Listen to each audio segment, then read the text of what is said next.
ত্রয়োদশ জাতীয় সংসদ নির্বাচনের জন্য ২৩৭ আসনে এর মধ্যে প্রার্থী চূড়ান্ত করেছে জাতীয়তাবাদী দল বিএনপি। ৩টি আসনে প্রার্থী হয়েছেন দলটির চেয়ারপারসন খালেদা জিয়া, আর ভারপ্রাপ্ত চেয়ারম্যান তারেক রহমান প্রার্থী হয়েছেন একটি আসনে। গণঅভ্যুত্থানের শরিক দলগুলোর জন্য রাখা হয়েছে ৬৩টি আসন। দলটির স্থায়ী কমিটির সদস্য খন্দকার মোশাররফ হোসেন জানিয়েছেন, কোনো আসনে বিদ্রোহী প্রার্থী থাকবে না। সোমবার দুপুর ১২টার আগে থেকেই রাজধানীর গুলশানে বিএনপি চেয়ারপারসনের কার্যালয়ের সামনে সমবেত হন দলটির স্থায়ী কমিটির সদস্যরা। লক্ষ্য দলীয় প্রার্থী চূড়ান্ত করা।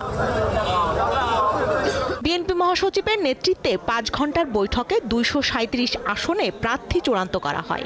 বৈঠকে অনলাইনে অংশ নেন বিএনপির ভারপ্রাপ্ত চেয়ারম্যান তারেক রহমান। বৈঠক শেষে সংবাদ সম্মেলনে বিএনপি মহাসচিব মির্জা ফখরুল ইসলাম আলমগীর ঘোষণা করেন চূড়ান্ত হওয়া প্রার্থীদের নাম। প্রথমেই নিজের নাম ঘোষণার মধ্য দিয়ে জানান দেন নির্বাচনী আমেজের আভাস।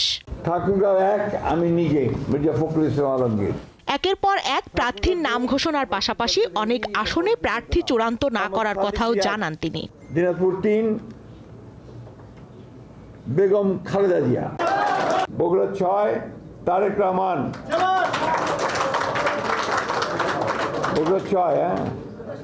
বগুড়া ৭ বেগম খালেদা জিয়া, তিনি ১ বেগম খালেদা জিয়া। মির্জা ফখরুল জানান জোট সঙ্গী ও গণ অভ্যুত্থানের শরিকদের আসনে কোনো প্রার্থী দিবেন না বিএনপি।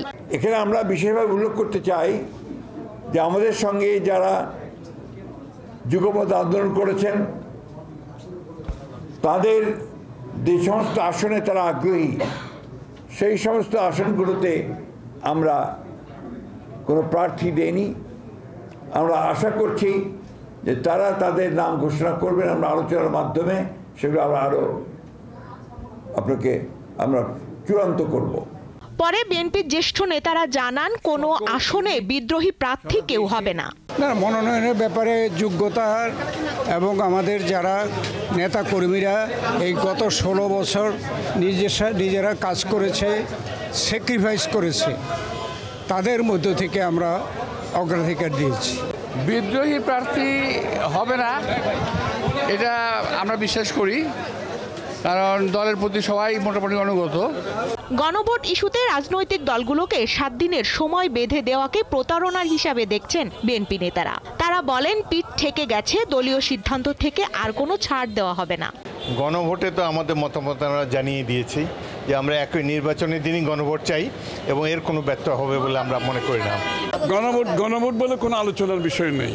এটা ওখানেও কোনো এজেন্ডায় ছিল না, এখন গণভোটের কোনো এজেন্ডা নেই। আর যেটা ছিল একমাত্র সেটা নির্বাচনের দিন যদি হয় সেটার উপরে ঐক্যমত হয়েছে, ওর পরিপ্রেক্ষিতে সভা শেষ হয়েছে, এরপরে নতুনভাবে ঐক্যমত হওয়ার কিছু নাই। তারা জানান প্রবীণ রাজনীতিবিদদের শারীরিক পরিস্থিতি বিবেচনায় নিয়ে তাদের জন্য আসন বরাদ্দ দেওয়ার সিদ্ধান্ত নিয়েছে বিএনপি। স্বস্তিকা সিংহ, দীপ্ত সংবাদ, ঢাকা।